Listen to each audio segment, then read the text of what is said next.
So the next thing to happen on NXT, we get to the next segment of the night where we see Noam Dar hosting his show Supernova Session. So yeah, he introduces his special guest Lola Vice, and Lola Vice comes out there and she starts talking about how, that what she had to do last week is what she had to do, how she had to drop dead weight out of her life and all that, how she had to eliminate Elektra Lopez and, just drop her and get rid of her out of her life. So yeah, that's what Lola Vice was talking about. But then all of a sudden she gets interrupted by Elektra Lopez, and Elektra Lopez starts, saying some stuff to Lola Vice, talking about how she can't wait to get her hands on Lola Vice and all that stuff, and how Lola Vice thinks she's all this and that, retweeting positivity and all that stuff on Twitter, or on X, and talking about all this, but you had to do all this, like shaking ass on Instagram, and pretty much talking about how she's a wannabe MMA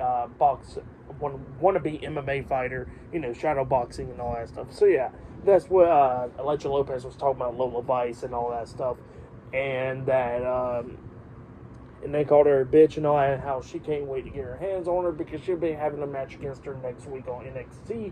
So yeah, that's what she says, and then she gets in the ring and she says that, she don't want to wait until next week. She wants to get her hands on her now. And then she spears Lola Vice onto the couch and then starts beating the hell out of her. Both of them brawling back and forth up until a bunch of referees and officials have pulled them apart. So yeah, that's what happened there. Pretty good segment. Definitely can't wait to see the match next week between Lola Vice and Elektra Lopez. But yeah, pretty good stuff. And by the way, I forgot to mention before this segment, we actually see a segment backstage with Trick Williams and Carmelo Hayes. And Carmelo Hayes was talking about how telling Trick that they already know that Ilya Dragunov was the one that attacked Trick back in October and all that stuff.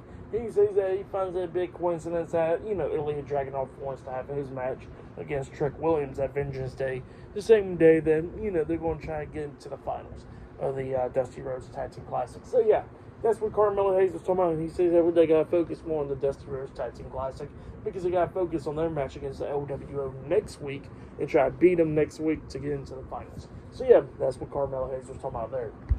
But yeah, pretty good stuff. But yeah, I'll see you guys later until the next thing that happens on NXT. See you guys later. Until then.